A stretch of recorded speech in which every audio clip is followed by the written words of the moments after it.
Hi, everybody. Mitch here. Thanks for joining me today for this week's Security News Update. I have a bit of a rough voice, so we'll see if I can make it through here. In the Security and Privacy Alerts Department, SonicWall now says that all of the cloud backup firewall configs that were stored in their cloud were compromised. They do say that the credentials were encrypted. They're not saying anything about how good the encryption was, so hopefully the encryption is good, but they're also saying if you did store your config files in the SonicWall cloud, you need to go off and change your passwords and any passwords that were contained in the config file, not just the firewall passwords. Signal says it will leave the European Union if chat control becomes law. Chat control is a euphemism for total global surveillance. It is a bill that would require service providers, including those that provide end-to-end encrypted messages, to scan every message, photo, and video on a person's device, assessing these via a government database or an AI model to determine whether they are permissible. Big Brother is watching you. Signal says that they will leave the European Union, block all users from accessing their services if this becomes law. In kind of an optimistic tone, we'll see later this week what happens. Germany says that they will vote against chat control. They said that random chat monitoring must be taboo in a constitutional state. I think at least at the beginning, it'll catch some technically uninformed crooks, but in the long run, the crooks are smarter than the legislators, so they'll figure out a way around it, guaranteed. The result of that, if this becomes law, is that not only will we not catch very many crooks, not protect the kids, but we will lose privacy. CMMC Q&A section. Question about how the Pentagon is going to track your CMMC compliance. And actually, it's pretty simple. Every time you do an assessment, whether it's a self-assessment or a third-party assessment, that assessment will be assigned a unique ID by the Pentagon in the system. You will be required to provide those UIDs on bid responses, including the UIDs for your business partners that you're going to use as part of the contract. All the contracting officer needs to do at that point is look up those UIDs in their database and see whether they meet the requirements. Pretty simple. If you don't meet the requirement or your subs don't meet the requirement, then even if you are the low-cost, technically acceptable bidder, you will not be awarded the contract. And since contracting officers do not like taking on extra risk, they are not going to fight that one.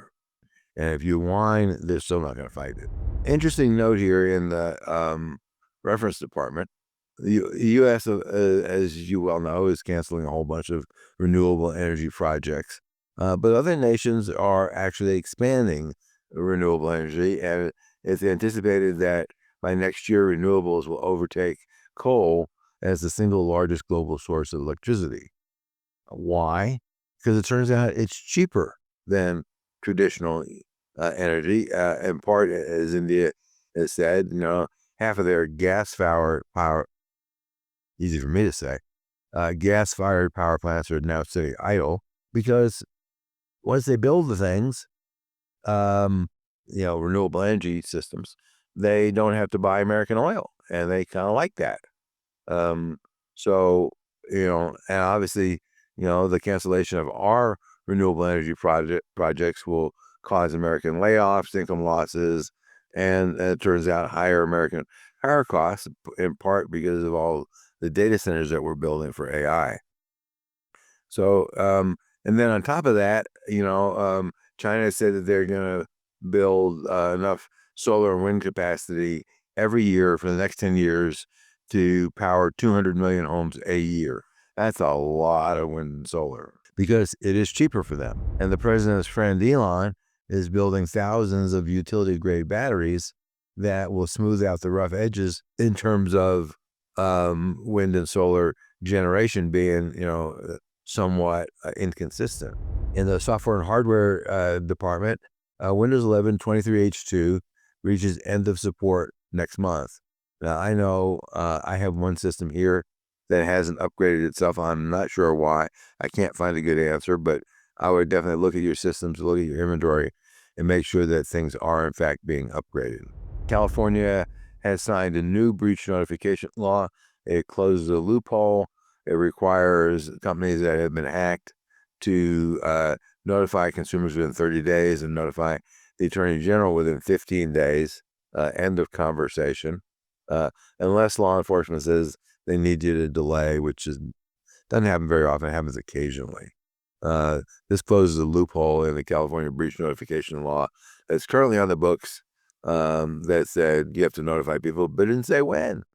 California's Office of Administrative Law has approved a new set of California Consumer Privacy Act regulations. These regulations go into effect, some of them as soon as January 1st, but most, like the requirements for risk assessments and security audits, don't go into effect until 2027, 2028.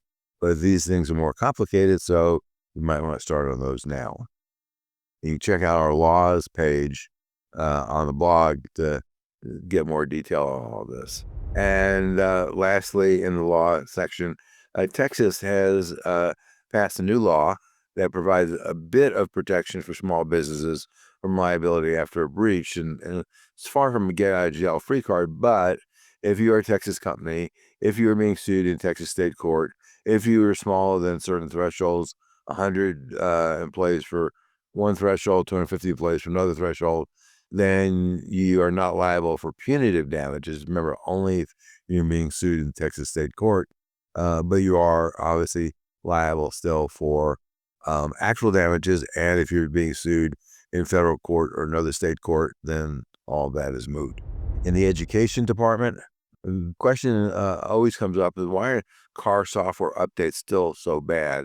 It's an interesting challenge, but billions of dollars later, Tesla still is definitely the leader in over-the-air updates. Those are updates that you don't have to go to a dealership to get. Once they delivered 42 over-the-air updates in 6 months. That's definitely a record. Most car makers do it like once a year. But for the digital native car makers like China's BYD, Expend, and Xiaomi, that's in their DNA, so no big deal for them. For the old school car makers, where there's still an amazing amount of software and more every day, they are really not as comfortable and don't have the infrastructure and don't have the process set up.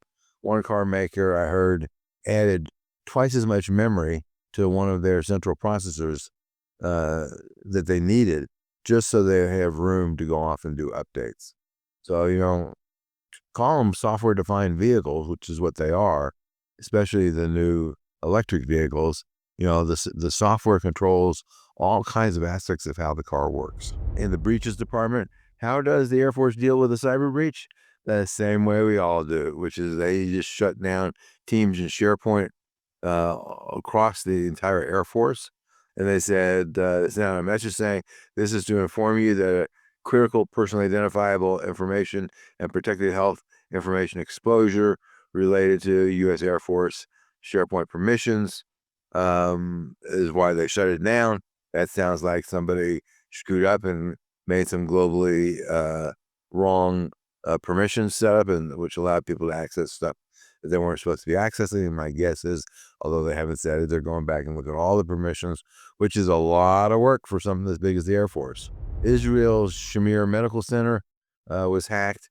The hackers claimed that they got full access to all systems and data. They stole about 9 terabytes worth of data, and they said if the school/hospital doesn't pay, then they're just going to publish it all. Sounds like somebody on the other side of the war. The law firm Williams & Connolly says hackers, I love this, I love the spin doctors, only stole data from some attorneys' emails. The law firm is part of a larger effort by China to break into prominent U.S. law firms, and they're doing pretty good at it, unfortunately. They blame it on a 0 day, which I guess is supposed to make us feel better. But they said that they don't have any evidence yet that the client data was stolen from other company ID systems besides the ones that got hacked. Well, okay, that's great. This, of course, is very different from the hackers did not steal any other data. It just means we don't know yet. And it's also different from the hackers did not steal any client data. So other than not much, we don't really know what they took. But, if you use outside law firms, you got to understand that you're giving them sensitive data. And because they're lawyers, they're smart enough to say, we don't want to be liable when we screw up. But as a customer, since you're paying the bill, you might want to go off and say, well, tell me what you're doing. Convince me that you're doing everything that you could possibly do to go protect my data. And if you don't like your answer, there's plenty of law firms out there.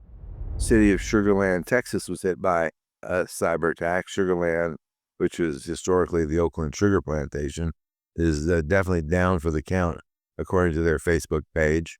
And emergency services, good thing are still operational. The rest of things, phones, internet, stuff like that, they're all down. So